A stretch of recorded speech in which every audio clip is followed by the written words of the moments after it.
आप अगर अपनी गर्दन के कड़ाके इस तरह निकालते हैं, या कोई फिजियोथेरेपिस्ट निकालता है, या पाकिस्तान में कोई कायरोप्रैक्टर निकालता है, तो आप बहुत बड़ी गलती में हैं।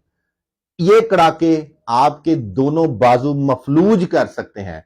इससे बचने के लिए सिर्फ एक वर्जिश बताऊंगा जो आपके मसल्स को रिलैक्स करेगी।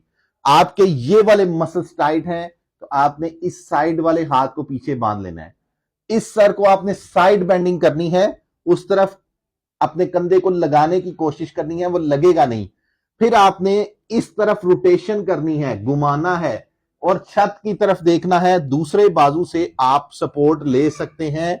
आप सपोर्ट इस तरह यहां पे लेंगे और इसको इधर खींचेंगे और ऊपर की तरफ देखेंगे। आपको ये सारे ये वाले आपके गर्दन के मसल्स जो खिंचे होते हैं, जो आपको लगता है कि कड़ाके निकाल के आप इसको ठीक कर सकते हैं, तो ऐसा ना करें।